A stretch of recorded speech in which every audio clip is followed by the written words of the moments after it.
नमस्कार, Ram Ram. Enforcement director ने मुकेश अंबानी के भाई और एक समय में देश के सबसे बड़े उद्योगपतियों में से एक अनिल अंबानी की कंपनी का 4,500 करोड़ का एसेट कल जो है अटैच किया है मुंबई में। धीरू भाई अंबानी नॉलेज सिटी के नाम से 132 एकड़ में फैली हुई प्रॉपर्टी को जब्त किया है।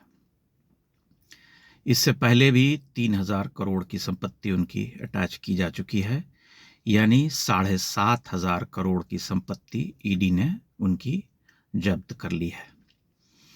अनिल अंबानी पर उनकी संपत्तियां इसलिए जब्त की जा रही हैं कि उन पर बैंकों और सरकारी संस्थाओं का जो कर्ज उन्होंने लिया है उसे वापस नहीं करने के गंभीर आरोप हैं और उनके लोन खाते को फ्रॉड कैटेगरी में डाल दिया गया है, जो कि किसी भी सामान्य व्यक्ति के लिए भी बहुत अपमानजनक बात होती है।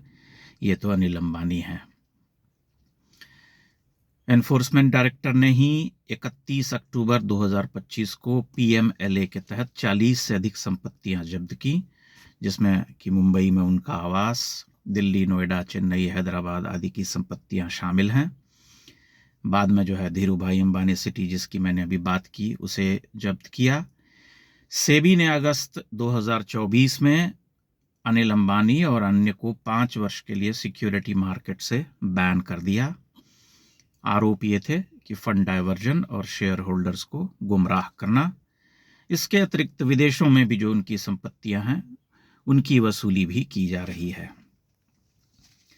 लोग यहां तुरही बजाते हैं, अडानी अंबानी अंबानी। आपके समाचार के लिए यह बात भी बता दूं कि अनिल अंबानी और मुकेश अंबानी के पारिवारिक रिश्ते खत्म नहीं हुए हैं, बिल्कुल बढ़िया बने हुए हैं। अपने भतीजे के विवाह में उनकी सक्रियता देखी जा सकती है, प्रमुख भूमिका में थे। अनिल अंबानी ने ये सारे फ्रॉड, बैंकों से जो लोन लिए और विदेशों से जो संपत्तियां उठाई, ये सब 2012 से 2014 और उसके पूर्व में किए गए थे, जब उन्हें किसी सरकार विशेष के द्वारा लाभ दिए जाने की स्थिति बनी थी। इसी तरह से विजय माल्या, जिनके बारे में कि आए दिन लोग ये कहते रहते हैं कि अरे वह तो विदेश भाग गए, विदेश भाग गए, विदेश भाग गए।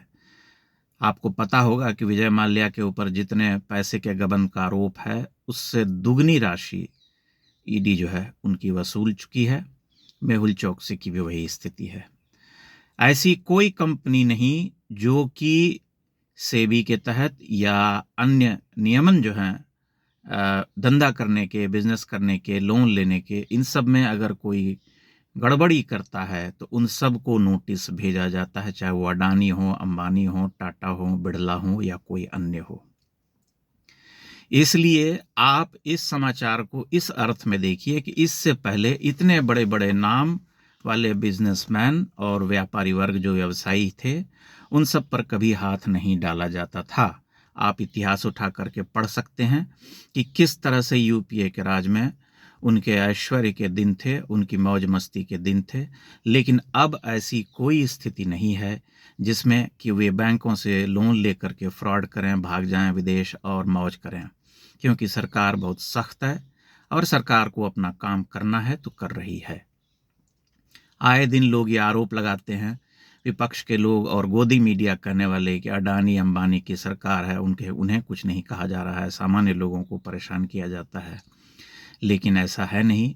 एक सामान्य व्यक्ति, एक छोटा गरीब व्यक्ति लोन लेकर के अगर नहीं चुका पा रहा है तो वह बच सकता है, लेकिन इतने बड़े बड़े लोग, इतनी बड़ी बड़ी मछलियां जो इंडस्ट्री की हैं, उन सब का बचना अब जो है मुश्किल हो गया है। एक ना एक दिन उन सब से उनकी संपत्ति ली जाएगी जो उन्होंने बैंकों से लोन लेकर के या अन्य फाइनेंशियल इंस्टीट्यूशन से लोन लेकर के जुटाई और उनको वे तय समय पर वापस नहीं कर पाए या नहीं कर पा रहे हैं। उन्हें कुछ समय अवश्य दिया गया था, लेकिन जब समय दिए जाने के बाद भी वे पैसे नहीं चुका पा रहे तो उन्हें जो है उनकी संपत्ति अटैच की जा रही है।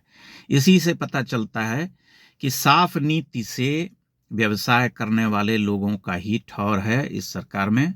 जो लोग नियम कानून तोड़ रहे हैं या नियम कानून की धज्जियां उड़ा करके अपने हिसाब से धंधा पानी कर रहे हैं, उन सब के लिए आफत भरे दिन हैं, चाहे वो कोई हो, किसी का भी नाम आप ले सकते हैं। सरकार को अगर इस देश में आर्थिक उन्नति करनी है तो प्राइवेटाइजेशन, ये प्राइवेट इंडस्ट्री जो है उसे निश्चित तौर पर आगे बढ़ाना होगा। उसे आगे बढ़ाने की प्रक्रिया लगातार जारी है, लेकिन उसकी आड़ में कोई यह नहीं कह सकता कि इन्होंने इतनी संपत्ति बना ली, देश की जनता को चूना लगा दिया, इन्वेस्टर्स को चूना लगा दिया और अपने मौज कर रहे हैं या मस्ती कर रहे हैं। ये जो उदाहरण है आपके सामने, ये अपने आप में पर्याप्त है कि मुकेश अंबानी के भाई अनिल अंबानी कि 7,500 करोड़ की संपत्ति जो है वो अटैच की जा चुकी है। ये कोई छोटी राशि नहीं है, बहुत बड़ी राशि है। विजय माल्या जैसे उद्योगपति की तो इन सब के सामने कोई हैसियत नहीं थी, लेकिन उन्हें भी सबक सिखा दिया गया। एक तरह से उनकी घिघी बन गई है। उनके आप इंटरव्यूज उठा करके देख लीजिए पिछले कुछ वर्षों के, वे लगभग घिघियाते हुए कह रहे हैं कि जितना मेरा बकाया था उससे दुगनी राशि मैं चुका चुका हूं, लेकिन अब भी जो है ईडी पीछा नहीं छोड़ रहा है। इसलिए उन सभी लोगों की आत्मा की शांति के लिए यह समझ लेना बहुत ज़रूरी है, जो आए दिन गोदी मीडिया और ये मीडिया और वो मीडिया, अंबानी की सरकार है, अडानी की सरकार है, करते रहते हैं।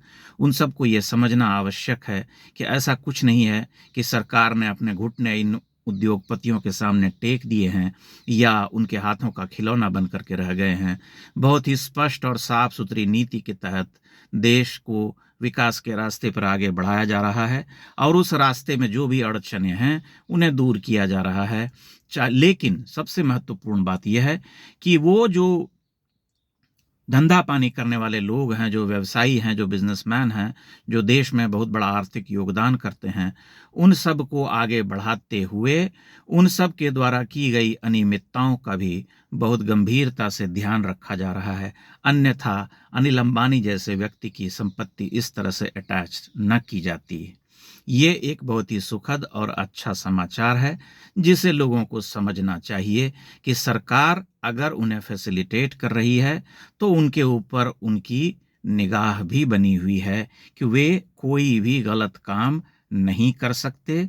गलत काम करने पर उनका भी वही हाल होगा जो कि किसी भी आम आदमी का या किसी भी ऐसे व्यक्ति का हो सकता है जो लोन लेकर के लोन नहीं चुका रहा है या जिसकी नीयत में कोई खोट है। मैं आशा करता हूं कि अब आप लोग जो है गोदी मीडिया का आलाप करने वाले लोग जो हैं आंखें खोल करके समाचार पढ़ना शुरू करेंगे और समझेंगे कि सरकार की नीयत क्या है, सरकार क्या करना चाहती है, किस दिशा में वो आगे बढ़ रही है। बहुत बहुत धन्यवाद। नमस्कार।